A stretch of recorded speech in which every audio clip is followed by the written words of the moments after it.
tell you that Chris was born on October 14th, 1953. He's the eldest son of Jim and Beverly Badger, and he's the oldest brother of Cindy, Jeff, Jenny, and Barb. Okay, here we go. Okay, we're back in business. So according to legend, and Judah should be wearing this right now, at about Judah's age, my dad fell out of a truck and onto his head. That explains a lot. I don't think that explains a lot. Perfect. That was our next slide. So, can you say bye-bye? All right. So my dad brought my next sibling home from the hospital. When he drove in, I was in the car, and probably not in a good car seat, and No car seat. the house, he pulls up to bring my sister home, the house is on fire. Smoke billowing out of the house. He immediately rushes in the house, leaves the door open, I tumble out on my head. Did you survive? Rumor has it. Barely. Oh, here we go. Now, he lived in a small farming town called Carbondale, Kansas. While he was on the farm, he grew big and strong, throwing lots of hay. In fact, rumor has it he was arm wrestling champion, but you'll have to ask him about that later. Meanwhile, he played pretty much every sport in his high school. Basketball, track, even football. Okay. They were desperate for help.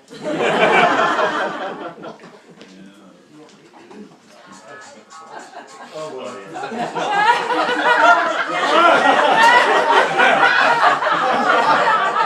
Do we have it going? Oh, yeah. Staying alive, baby. Staying alive. So entering his college years, he blossomed, as did his hair. All the ladies thought he looked real fine. In fact, in his spare time, he would DJ at all the clubs. He would start the DJ out with Staying Alive at the beginning of the night, and at the end, he would do polka music. He wasn't employed for very long. Nobody wants to think about polka music, but that was foreshadowing because he ended up marrying a Polish lady. So, this is what he would end the night with. Polka, and I can't, well, it's an orange space helmet look. So, Oh, and real quick, if there's a red Honda Civic in the parking lot, can we get that moved real quick? At the end of the driveway. Cool. so if you play polka music as a DJ before everybody's loaded, nobody dances. If you play it as the last song, everybody dances. That's a good choice. All right. So yes, Dad went to his beloved Kansas University. Oops, sorry, Dad.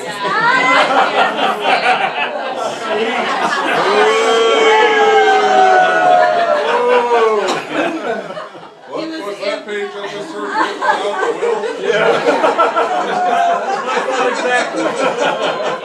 He was ambitious and oh so studious. He managed to finish college in 6 years. Maybe I could delay reality for a few years, Dad. What do you think? You know, I think we set the precedent. Works. Extracurricular activities. And not only was Chris studious, I heard he was quite the ladies' man. And God actually used one of these young women to lead him to the Lord. So God used what Chris gave him to work with. And but that wasn't his future Mrs. Badger, and he was still looking for his honey badger. Well, the stage was set. Chris loved Jesus, but where was that special lady for him? Chris and Lucy met in June of 1978 and were married 18 months later in December of 79. But wait a minute, their first date was March of 79. Why did you wait so long to ask her out? Anyway, you made up for it on the marrying end of things. 9 months later, they were married in Manhattan, Kansas. About 4.5 years after they were married, my oldest brother Jonathan was born. 4.5 years later after that, my brother Daniel was born. And wait for it. 4.5 years later, the crown jewel. They finally got it right. It always So while Mom was busy raising the kids and being a homemaker, Dad was off to work. I believe we might have a song. Oh, maybe. Possibly. Here we go. Nice. He started at TIB. He later moved on to Premier Bank. Now he's working in the real estate sector. Best of luck. Good wishes to you, sir. Okay. I'm a poker player now. Mom wanted to live on a cul-de-sac, and with core property, and in Grapevine that was hard to come by. So they went out house shopping one day with a realtor, and they were looking around, and my dad said, any property that meets those criteria is cul-de-sac and core property, I'm not going to be able to afford it. Well, of course, they come and they see this house right here. They get here, and my mom doesn't have a good poker face. And she says, we're paying full price. So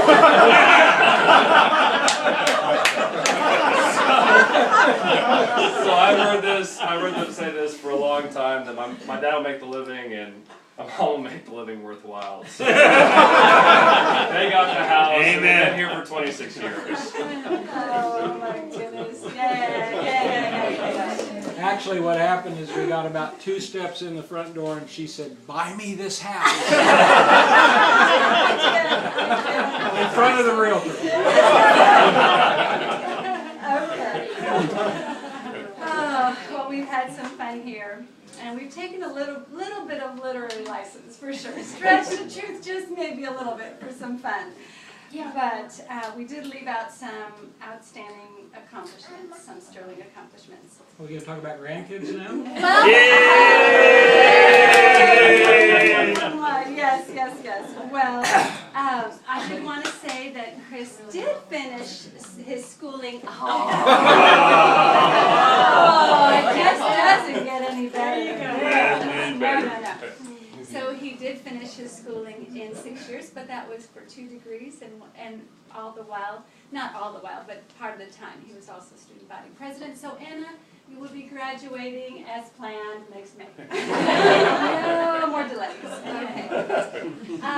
Another omission was that while working for TIB all those years, he cornered the East Texas market. Yes, Danny, would you attest to that? Yes. And I like to call him the Dean of East Texas. Now, he doesn't like me to call him that, but since I have center stage, I'm good. I'm good to go. And it's always easy to ask for forgiveness rather than permission, right? Yes. So then he went on to SMU's Graduate School of Banking, and he finished top of his class, and that was awesome as well. But all of these accomplishments pale in light of his love and fervor for the Lord. And that is the best accomplishment of all. You have done well. So I want to end on the great theologian Rascal Flatts likes to sing. He sings, "Our wish for you is that life becomes all that you want it to. Your dreams stay big, your worries stay small. You never need to carry more than you can hold. And while you're out there getting where you're getting to, I hope you know that we love you and that we want the same thing too. Yes, this is our wish." And I think about Psalms 92:14, and it says, they will still bear fruit in old age, and they will stay fresh and green. And my layman's term for that is, come grow old with me, the best is yet to be. That's And I right. like to tweak it just a little bit. Come dance with me, the best is yet to be. So I want to thank you all. How could we possibly have had a celebration without all of you? And how could we possibly have lived our lives without these wonderful and dear friends of ours? Our kids have come back and have said to us, how do you do it? How have you done it? It's the grace of God. It is truly the grace of God. And we thank you and love you all so much. Just thank you so much. There's dessert, there's more food, there's everything. And Chris, yes? 2 little public service announcements. I have a note of kind of a little thank you note for I think each of you before you go. So before you head out the door, if you're headed that way, tap me on the shoulder and I'll give that to you. And then most of you haven't had time to meet. This is Danny Bishop. Most of us went to church together. Danny knows that. Danny and I office next to each other at TIB for